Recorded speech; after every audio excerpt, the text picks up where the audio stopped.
Hello, my name's Alexander McCauley with the Faces of Truth. Welcome back. We're about to get into some fun topics, and I believe in having fun. First point that we need to make before we start into anything scientific or political is that in modern times, we define religion as anything that recognizes a supreme being.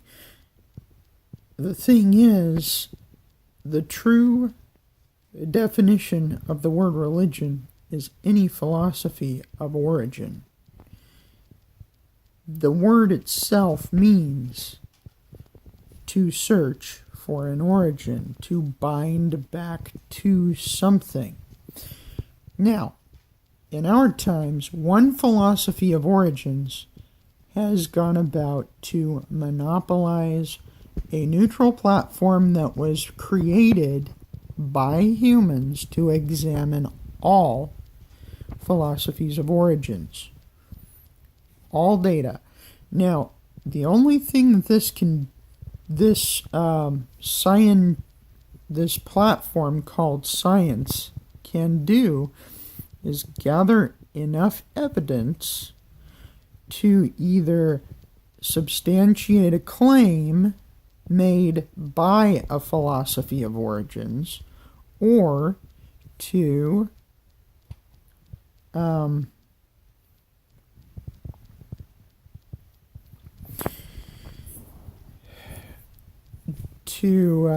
cast doubt on some of its tenets.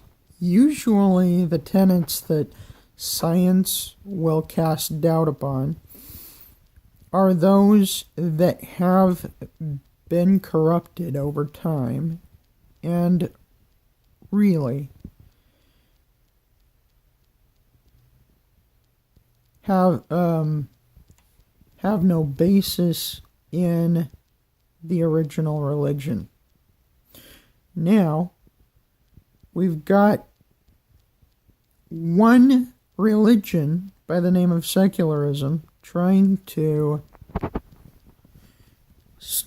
establish itself in Western society over the rest of the religious community. So, they abjectly deny that they are a religion because they recognize no supreme being.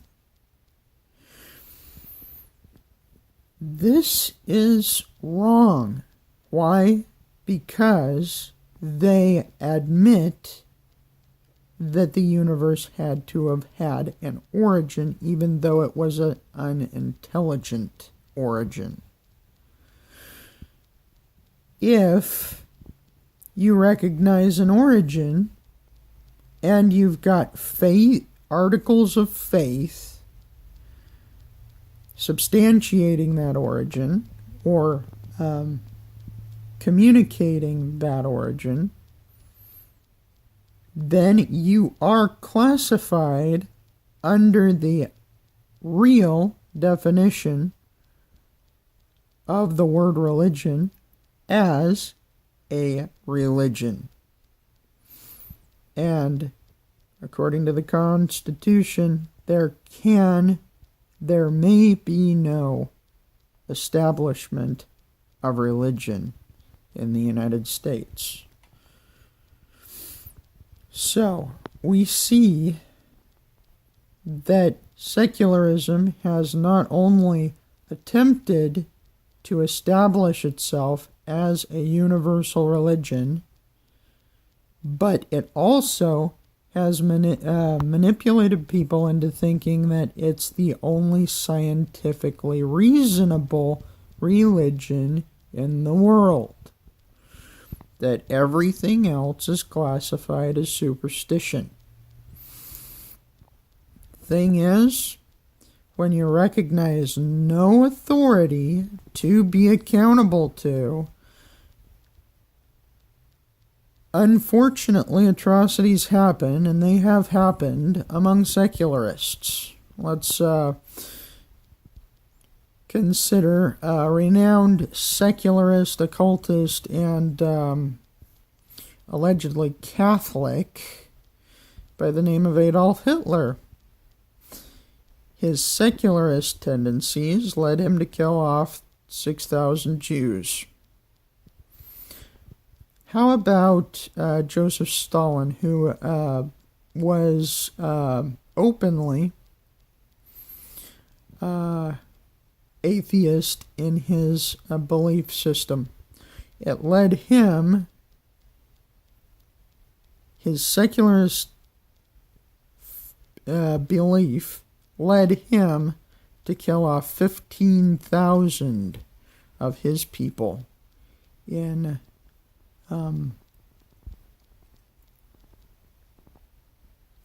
Siberia.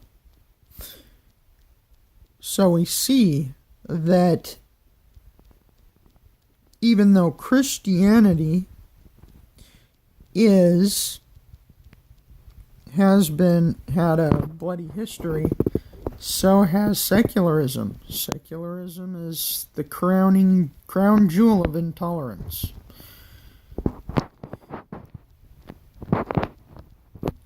Let's go ahead and take a look at some of the articles of faith.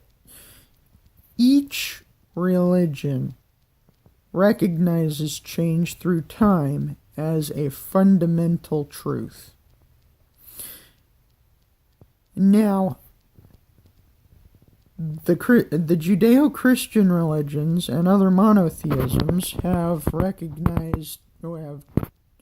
called this change through time repentance, and the process is facilitated by, amongst Christians, the atonement of Jesus Christ.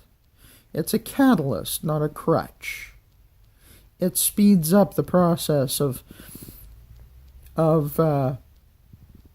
transcending one's own nature, survival at any cost, the survival of the fittest mentality that governs our natures, to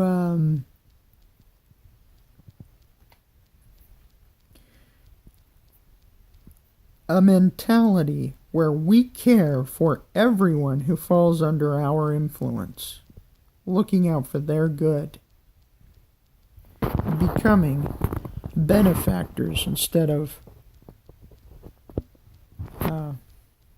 advantage takers. Whereas the evolution talked of by secularists is basically an evolution by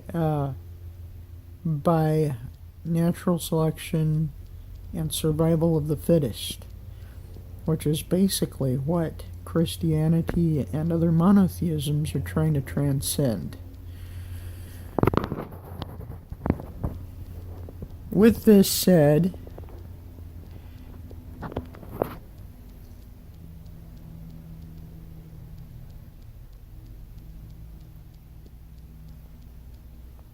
we can only use science to collect data that can be used to substantiate or bring into question certain doctrines held by any religious worldview. And yes, even those religious worldviews who do not recognize a supreme being. Thank you very much. If you enjoyed this presentation, please like, subscribe, comment, and yes, please share, because this needs to get out. I enjoy making these, and I enjoy doing the research to make each of these episodes happen. I hope that you'll comment, even if your comments are negative. I really enjoy finding out the way people feel on these things. They're points of passionate debate right now, and we need to talk about them. Goodbye and Merry Christmas.